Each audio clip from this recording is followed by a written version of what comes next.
How should your training and nutrition change as you get older? Should you be training the same? Should you be eating the same?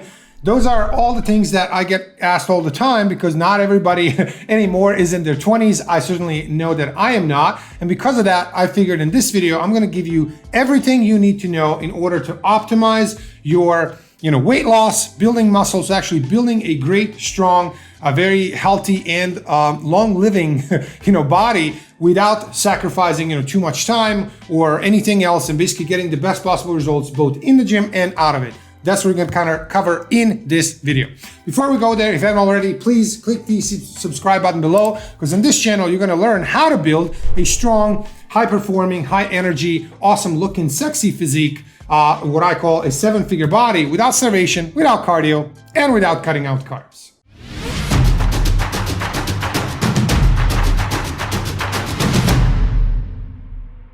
What's up, everybody? This is Coach Amir from sevenfigurebody.com, and in this video we're going to talk about how to adjust both your training and nutrition as we get older. Now, I'm 38 years old. I'm not spring chicken anymore. And things certainly are different now than they were even when I was in my early 30s, and they're especially different compared to when I was in my, let's say, mid to late 20s. So first, let's talk about the two big things that have to do with your training. They are more or less obvious, but a lot of times we don't think about them. We just think, maybe that happened to me. Maybe that's not the norm, but here they are. So the first thing that you will notice as you get older, so basically, let's say you pass 35, and you're now older than 35, something like that. First, and yes, one thing that I'll say before we go into it is what you have done so far. Let's say, in the last 10, 15 years before turning 35 definitely matters. So if somebody abuse their body by being overweight, by, drinking a lot of alcohol, smoking, maybe taking drugs, whatever it is, that takes a toll on the body in a certain way. On the other way, let's say for me, I was basically a professional athlete and then a competitive athlete for the last, probably 15 plus years. And then a couple of years ago, I basically stopped racing and retired from all this when basically my son was born. I was like, okay, and now I need to finally be, an adult.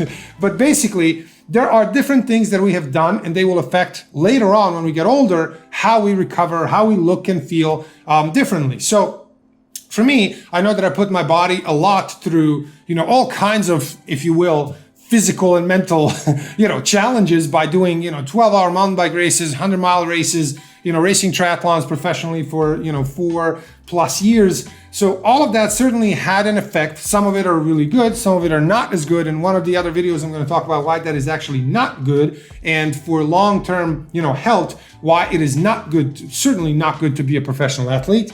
But let's take that aside and let's say that, regardless of what we have done, let's say you're now over 35 and you're thinking about, okay, even if I'm not in the best shape now, how do I get there? What do I need to do differently? So let's start with that. So the first thing that you need to do is remember your recovery. This is the biggest thing that I know, that I've noticed with myself and all the clients that I have and that I have had that are older than 35, which is the vast majority of them, is recovery is slower. Okay, so it's basically going to take you longer to recover than it did when you were 5 or 10 years younger.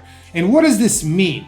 So, usually I used to go to the gym and do whatever, full body workout and be like, oh, this is great, I'm so tired. And then tomorrow I'm like, yeah, I can go again. Now I certainly cannot. So that's the first thing, recovery is going to take longer. So whatever you used to, whatever you are used to, let's say when you're 25 years old, you used to be able to do X, Y, Z. Now you really can't. And why am I saying this? Why is this actually important? Because this needs to be incorporated into and as a part of your training plan. So please remember, one other thing that is very, very important here is that way less of high quality work is needed for great results than most people think. So what I'm saying is it's much better to work out, let's say specifically talking about lifting in the gym, less frequently, but with more quality than it is to be like, oh yeah, I spend, hour or 2 hours every day in the gym 7 days a week. And I'm like, if you do that, I guarantee you that your workouts suck. They have no intensity and you're probably, training very poorly. That's my suggestion. Okay, that's my guess. And more often than not, it's going to be correct. So, should you be in the gym every day? Unless you genuinely love it, and one day I'm going to do some yoga, the other day I'm going to do whatever, and then actual 3 or 4 times a week I'm lifting, sure.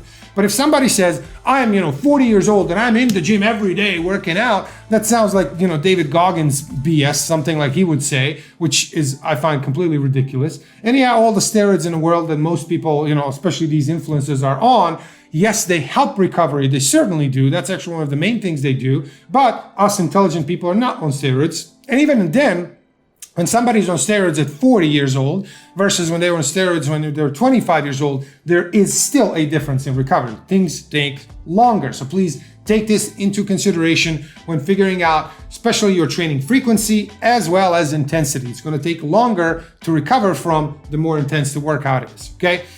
So that's the first thing. The second thing is, and I can't overemphasize this, like I'm going to say this a million times to all of my clients, do not get injured, because your risk of injury goes way, way, way up the older we get. And I've noticed this on my own, in my own training. I've noticed this with dozens and dozens of clients.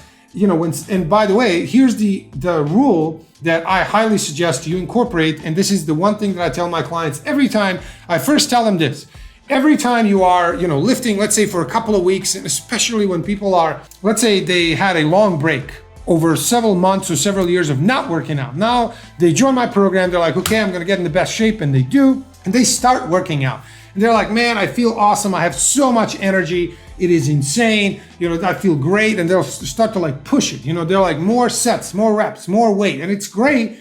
But the moment you feel something, either your elbow hurting or your shoulder hurting or your hip or knee or your low back, or neck, something there is a little bit not really comfortable, my suggestion is immediately back off. Okay, this is not the time to have your macho, attitude of just work through it, tell, shoulder, F you shoulder, you're not gonna hurt, I'm gonna just go push through it. That's how you get injured. So please don't push through it. Actually, hold back. And if anything, I would suggest it's better to not train at all for a couple of days or maybe even week than it is to push it and then get injured. Of course, we don't have to do one of those two extremes. We can actually do moderate, which is right in the middle. You can continue training either with way, way, way less weight and slower movement so that you can actually control it, or you can just avoid the exercise that actually hurts. A lot of times, and this is also kind of logical, but it's also not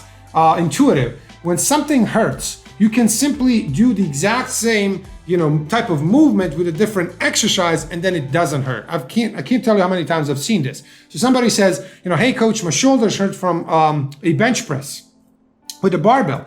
I'm like, okay, have you tried either a dumbbell version or a machine version of that same exercise, chest press?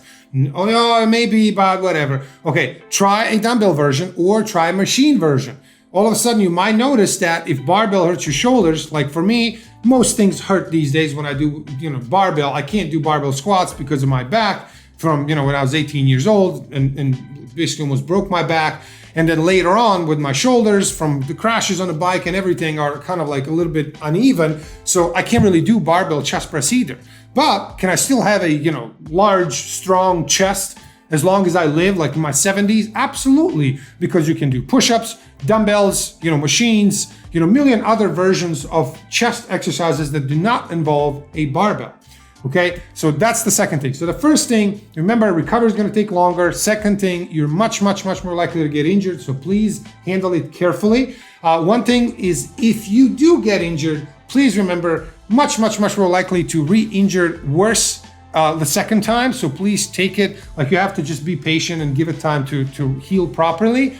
And that's, one of those things that you learn in a very hard way, most of us. So I'm going to tell you now, if you do get injured, if it happens, it sucks, but what can we do? It already happened. What you can do is learn from it and give it enough time to, if it takes 2 months of either not working out at all, okay, that sucks, but it's much better than getting re-injured again and maybe having to have the surgery for that, and then you're 6+ months out or whatever it is, right? So the second injury ends up a lot of time being worse than the first one. So please take that into consideration. And then the third thing that should change when you get older, remember that you actually are much more likely to have what's known as anabolic resistance, which means your body's not able to use the protein as good as it or as effectively as it was when you were younger.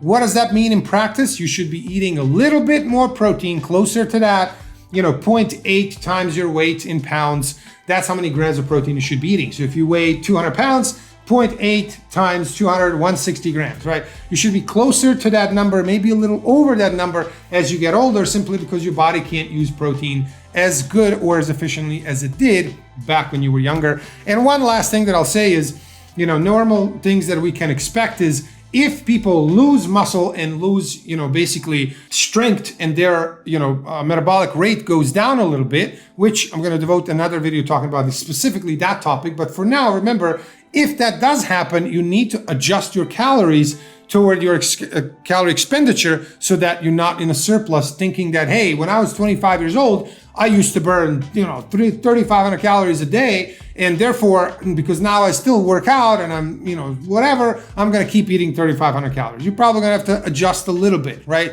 Just down, because you now, especially for people who are not in the gym, they're very likely to lose muscle. Therefore, their metabolic expenditure per day decreases, and they have to adjust the calorie intake to their lower calorie expenditure.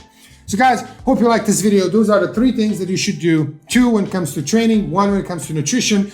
As you get older, as we get into our 40s and beyond, all of these things are something that we should be really mindful of. So I hope you liked this video. If you did, please click the subscribe button below and like and share the video as well. Also, if you click on the link below, you just need to put your name and email address, and you're going to get access to the free video that shows you the 3 things that I use to transform myself and 1,200 clients so far, 1,200 awesome entrepreneurs to go from very lethargic, overweight, and up to 50 plus pounds to lose to, amazing shape, 6-pack abs, best shape that I've ever been. So absolutely free video. Please click that, check it out. If you do, you're also going to get a completely free digital version of my book. This book sells for $25 on Amazon. You can check it out. If you click that and put your name and email, we're going to give you free digital version of this book. So guys, that's it for this video. Hope you enjoyed it. I'll see you next time. Cheers.